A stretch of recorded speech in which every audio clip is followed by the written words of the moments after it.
ഒരു ഭാഗത്ത് റെഫറി, ഒരു ഭാഗത്ത് ഗോവൻ താരങ്ങൾ, മറ്റൊരു ഭാഗത്ത് കേരള താരങ്ങൾ. കേരളത്തിന്റെ തോൽവിയുടെ കാരണങ്ങളാണിത്. കേരളത്തിന്റെ പ്ലേ ഓഫ് പ്രതീക്ഷകളെ മങ്ങലേൽപ്പിച്ചുകൊണ്ട് ഗോവ ബ്ലാസ്റ്റേഴ്സിനെ 2 ഗോളിന് പരാജയപ്പെടുത്തി.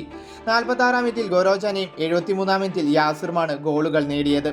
മാറ്റങ്ങളുമായി എത്തിയ കേരളത്തിനെതിരെ കൃത്യമായ പ്ലാനിങ്ങിലായിരുന്നു ഗോവ ഇറങ്ങിയത്. അനാവശ്യമായി ആക്രമിക്കാൻ പോവാതെ ബ്ലാസ്റ്റേഴ്സിന് പന്ത് നൽകി കൃത്യമായി പ്രതിരോധിച്ചും പന്ത് കൈവശം വെച്ചും ബ്ലാസ്റ്റേഴ്സിനെ തളർത്തി. രണ്ടാം പകുതി തുടങ്ങിയതും ഒരു ആക്രമണത്തിലൂടെ ഗോളും കണ്ടെത്തി. അതിനുശേഷമാണ് ബ്ലാസ്റ്റേഴ്സിന്റെ ഭാഗത്തു നിന്ന് ചെറുതായെങ്കിലും ഗോവയ്ക്ക് സമ്മർദ്ദം വന്നത്.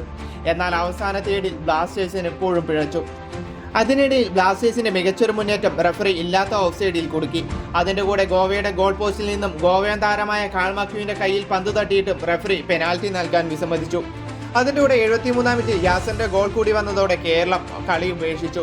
ആദ്യം കേരളത്തെ തളർത്തുക, പിന്നീട് ആക്രമിക്കുക എന്ന ഗോവൻ തന്ത്രം വിജയിക്കുകയും ചെയ്തു. മത്സരത്തിന്റെ അവസാന മിനിറ്റുകളിൽ ബ്ലാസ്റ്റേഴ്സിന് ഒരിക്കൽ പോലും ഗോവയ്ക്കെതിരെ സമ്മർദ്ദം ചെലുത്താൻ കഴിഞ്ഞില്ല.